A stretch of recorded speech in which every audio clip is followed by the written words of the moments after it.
हाय साथियों, मैं मोहम्मद साबिर आपके लिए एक और नया वीडियो लेकर आए हैं। आज हम पढ़ने वाले हैं पास्ट इंडेफिनिट के पैसिव, और इन दोनों को ही समझेंगे, एक्टिव और पैसिव को। सबसे पहले हम समझते हैं पास्ट इंडेफिनिट।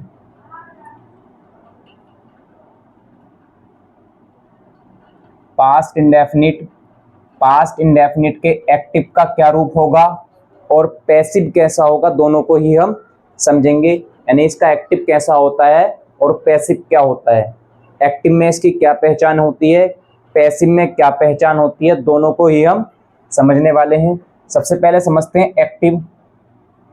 एक्टिव कैसा होता है। देखिए, एक्टिव समझने के लिए हमें दो चीजें समझनी होंगी। सबसे पहली चीज है हमारी हेल्पिंग वर्ब।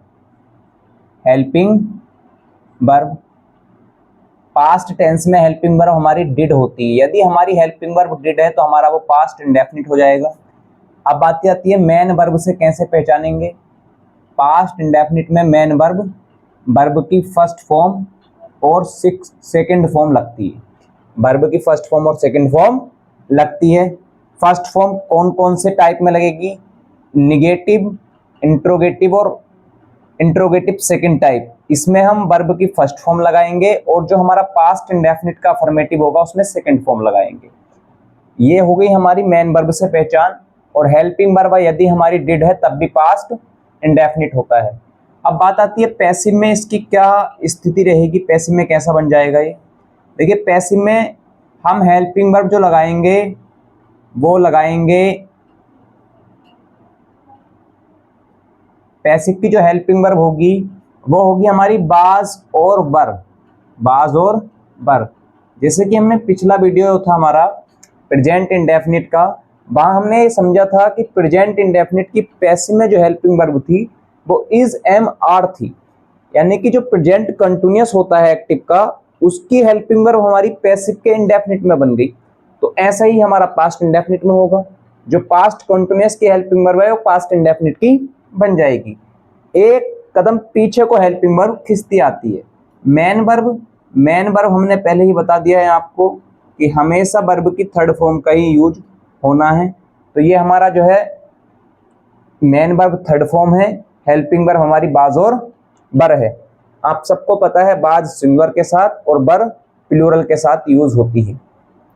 अब यहां हम समझते हैं कि इसका स्ट्रक्चर क्या होगा पैसिव का। स्ट्रक्चर क्या होगा इसका स्ट्रक्चर होगा सब्जेक्ट। सबसे पहला आता है सब्जेक्ट। अफर्मेटिव की बात कर रहे हैं हम। सब्जेक्ट के बाद आएगी हेल्पिंग वर्ब। हेल्पिंग वर्ब जो होगी वो हमारी बाज या बर होगी। हेल्पिंग वर्ब हमारी बाज और बर होगी। बाज और बर। यदि हम बात करें मेन वर्ब की, तो मेन वर्ब की तो थर्ड फॉर्म आनी ही है। ऑब्जेक्ट से पहले बाई लगाएंगे और फिर आएगा हमारा ऑब्जेक्ट। ये हुआ हमारा इसका स्ट्रक्चर अफर्मेटिव का। अगर हम इसका निगेटिव का स्ट्रक्चर बनाने लगे तो यहाँ हेल्पिंग वर्ब के बाद में नोट लगा देंगे, और इंट्रोगेटिव फर्स्ट टाइप का बनाने लगे, सेकंड टाइप का बनाने लगे तो उसमें काफी समय लग जाएगा। आपको हम बता चुके हैं कि अफर्मेटिव का स्ट्रक्चर कैसा होता है, निगेटिव का स्ट्रक्चर कैसा होता है, इंट्रोगेटिव फर्स्ट टाइप का कैसा होता है और सेकंड टाइप का कैसा होता है। ये तो हमारा अफर्मेटिव का हो गया। अगर हम करना चाहें इसको निगेटिव का, ये देखो निगेटिव में पहले सब्जेक्ट आएगा, फिर आएगी हमारी हेल्पिंग वर्ब जो बाज और बर है। उसके बाद में हम यहाँ लगाएंगे नोट, निगेटिव होगा तो। फिर आएगी वर्ब की थर्ड फॉर्म और बाई ऑब्जेक्ट से पहले और प्लस ऑब्जेक्ट। ये हमारा है निगेटिव। इसके बाद में आएगा फर्स्ट टाइप का इंट्रोगेटिव। फर्स्ट टाइप के इंट्रोगेटिव में क्या कंडीशन होगी, सबसे पहले हेल्पिंग वर्ब वाज और वर्ब में से कोई एक लग जाएगी सब्जेक्ट के अकॉर्डिंग। उसके बाद में सब्जेक्ट आने वाला है, फिर आएगी वर्ब की थर्ड फॉर्म और ऑब्जेक्ट से पहले बाई और फिर ऑब्जेक्ट आ जाएगा। ये हो गया हमारा interrogative first type. Second type कैसा होगा, सेकंड टाइप होगा हमारा, सबसे पहले क्वेश्चन वर्ड जो होगा उसी को रखेंगे। क्वेश्चन वर्ड के बाद में सब्जेक्ट के अकॉर्डिंग हेल्पिंग वर्ब बाज या बर में से किसी एक को लगाएंगे। फिर सब्जेक्ट जो होगा वो आएगा, यानी कि ऑब्जेक्ट का जब सब्जेक्ट बनेगा वो यहाँ रखेंगे। फिर वर्ब की थर्ड फॉर्म आएगी, ऑब्जेक्ट से पहले बाई, और ऑब्जेक्ट क्या कौन सा बनेगा, जो सब्जेक्ट होगा उसी का क्या बन जाएगा, ऑब्जेक्ट बन जाएगा। ये हमारा सेकंड टाइप का मॉडल। ये हमारे स्ट्रक्चर है। स्ट्रक्चर को याद करने की कोई खास जरूरत नहीं है। अगर आपने इससे पहले के वीडियो देखे हैं तो आपको बहुत आसानी से ये सब चीजें समझ आ जाएंगी। ये तो हमने इसकी बेसिक सी नॉलेज ले ली है जो हमें एक्टिव से पैसिव बनाते समय जरूरी है। अब हम इसके कुछ एग्जाम्पल करेंगे और उससे समझेंगे कैसे कैसे इसको करना है। फिलहाल हम इसको रफ कर देते हैं और फिर आगे करेंगे इसको।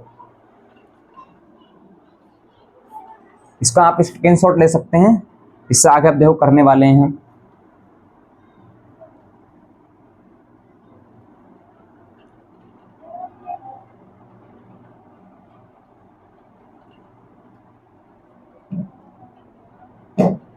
इसके एक दो एग्जाम्पल करते हैं, दो चार एग्जाम्पल से समझते हैं क्या क्या होने वाला है इसके अंदर। एक एग्जाम्पल पहला लेते हैं। पहला एग्जाम्पल ये है, ही कुक्ड डिनर। ही कुक्ड डिनर, ही उसने कुक्ड बनाया डिनर, डिनर रात्रि भोजन, उसने रात्रि भोजन बनाया। यहां पर हम समझेंगे ये टेंस कौन सा है और टाइप कौन सा है। सबसे पहले हमें दिख रहा है सब्जेक्ट, फिर दिख रही है हमें मेन वर्ब, जो हमारी सेकंड फॉर्म है। सेकंड फॉर्म कहाँ आती है, पास्ट इंडेफिनिट में, यानी ये हमारा पास्ट इंडेफिनिट है और इसका पैसिव भी पास्ट इंडेफिनिट में ही हम बनाएंगे। पैसिव बनाते वक्त क्या करेंगे, सबसे पहले जो ऑब्जेक्ट है उसको सब्जेक्ट बनाएंगे, यानी डिनर को हमने सब्जेक्ट बनाया। फिर आएगी हेल्पिंग वर्ब। हेल्पिंग वर्ब हमारी इसमें होती है पास्ट इंडेफिनिट के पैसिव में बाज या बर, अभी हमने लिखी थी, वहां से हम सिंगुलर के अकॉर्डिंग बाज लगा देंगे।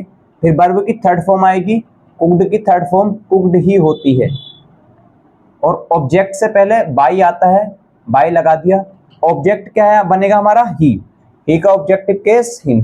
ये हमारा हुआ पैसिव। ये पास्ट इंडेफिनिट का अफर्मेटिव का पैसिव पास्ट इंडेफिनिट के अफर्मेटिव में ही बनाया गया। एक और सेंटेंस देखो, ही did not learn his lesson, his lesson, he did not learn his lesson, sorry, इसके बाद फुल स्टॉप लगेगा। इस सेंटेंस को समझते हैं कि ये सेंटेंस कौन सा है और कौन सा टाइप है। देखिए, ये सबसे पहले आपको दिख रहा होगा कि इसके बाद में हेल्पिंग वर्ब के बाद में ये नोट है, यानी कि ये निगेटिव है, और हेल्पिंग वर्ब हमारी डिड है। जब डिड हेल्पिंग वर्ब होती है तो टेंस हमारा पास्ट इंडेफिनिट होता है, पैसिव भी पास्ट इंडेफिनिट में ही बनेगी और निगेटिव बनेगा। तो सबसे पहले क्या आएगा हमारा सब्जेक्ट, सब्जेक्ट क्या बनेगा, ऑब्जेक्ट का सब्जेक्ट, हिज लेसन, ये तो ऑब्जेक्ट का सब्जेक्ट हुआ। अब हेल्पिंग वर्ब आएगी, हेल्पिंग वर्ब क्या बनेगी, बाज या बर में से एक, बाज, और नोट की जगह नोट आ जाएगा क्योंकि निगेटिव हमें रखना है। अब आएगी third form, third form learn की लर्न होती है, ऑब्जेक्ट से पहले बाई, और सब्जेक्ट का क्या बनेगा, ऑब्जेक्ट, ही का ऑब्जेक्टिव केस हिम होता है, फुल स्टॉप। एक दो सेंटेंस और करने हैं अभी इसके, हमें देखते हैं। देखो, first type interrogative, did they win the match, did they win the match, क्या उन्होंने मैच जीत लिया, ये इसका हमें हिंदी में अर्थ मिलता है। अब इसको हम पैसिव में कन्वर्ट करते हैं, इसका पैसिव कैसे बनाया जाएगा। सबसे पहले हमें एक्टिव में देखना होगा कि ये टेंस कौन सा है, टाइप कौन सा है। सबसे पहले देखो, शुरू में हमारी क्या है, हेल्पिंग वर्ब है।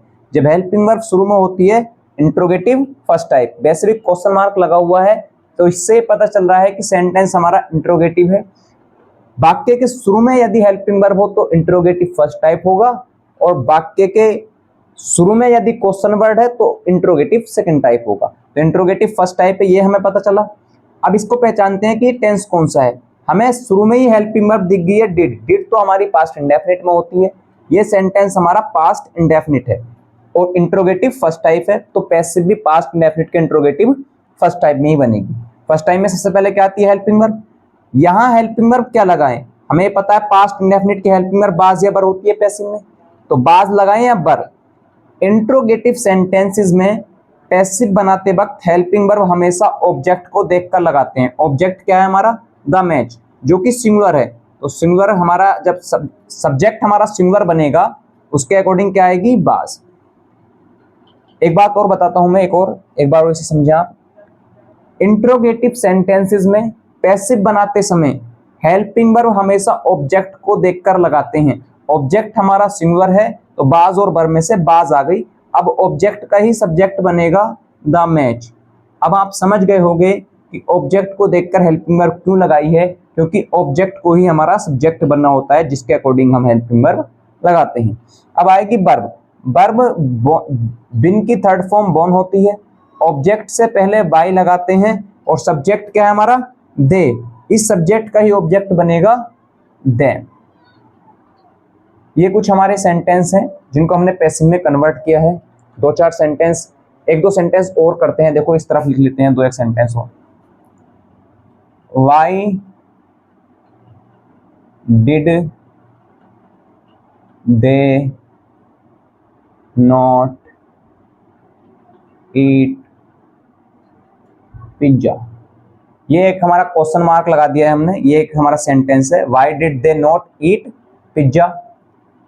इसको हम पैसिव में कन्वर्ट करते हैं। सबसे पहले देखेंगे हम लास्ट में क्वेश्चन मार्क लगा हुआ है। जब लास्ट में क्वेश्चन मार्क है हमारा, ये इंट्रोगेटिव सेंटेंस हुआ। अब फर्स्ट टाइप है सेकंड टाइप, ये हमें जानना पड़ेगा शुरू से।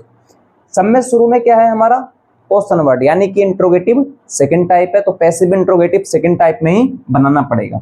अब टेंस पहचानते हैं। हेल्पिंग वर्ब क्या है हमारी? डिड, क्योंकि क्वेश्चन वर्ड के बाद में हेल्पिंग वर्ब आती है डिड। यहां पर अगर डू या डज होता, कोई एक होता दे के हिसाब से तो डू होता। यदि डू होता तो वो तो प्रेजेंट इंडेफिनिट में आती है, तो टेंस फिर हमारा क्या होता था? क्या हो जाता? Present indefinite. यदि बिल या सेल में से क्या होता? बिल होता, तो ये क्या हो जाता? Future indefinite. तो हेल्पिंग वर्ब से ही हम टेंस का अनुमान लगाएंगे और मेन वर्ब से टाइप क्या होगा हमारा, यानी कि उसका फंक्शन क्या होगा। सबसे पहले क्वेश्चन वर्ड की जगह क्वेश्चन वर्ड लगा दिया वाई। अब आएगी हमारी हेल्पिंग वर्ब डिड। डिड की जगह हमें पैसिव में बाज या बर लगानी है, तो बाज लगाएं या बर, ये बताएगा हमें ऑब्जेक्ट। ऑब्जेक्ट क्या है? पिज्जा, सिंगुलर है तो लगाएंगे बाज। Why was pizza, why was pizza. और अब नोट आएगा। देखो यहाँ नोट कहाँ है? सब्जेक्ट के बाद में, तो सब्जेक्ट के बाद में यहाँ भी नोट लगेगा। पिज्जा ऑब्जेक्ट था, इसका सब्जेक्ट बनाया, इसके बाद में ही हम नोट लगाएंगे। अब आएगी वर्ब की थर्ड फॉर्म एटन, और ऑब्जेक्ट से पहले बाई, और हमारा सब्जेक्ट क्या है? दे। दे का ऑब्जेक्ट क्या बन जाएगा? दे। ये कुछ एग्जाम्पल थे जो हमने किए हैं पास्ट इंडेफिनिट के। बहुत ही आसान एक्टिव से पैसिव बनाना होता है। आप लगातार ये वीडियो देखिए और आपको खुद ही ये समझ आ जाएगा कि कितना आसान है ये एक्टिव से पैसिव बनाना। और एक बार और आप इसका स्क्रीनशॉट ले सकते हैं या फिर आप इसको बुक में नोट कर सकते हैं। धन्यवाद, आपने हमारा ये वीडियो देखा, और अपने फ्रेंड्स को ये वीडियो शेयर करें ज़्यादा से ज़्यादा, ताकि वो भी इस चीज़ का लाभ ले सकें। धन्यवाद हमारा इस ये वीडियो देखने के लिए।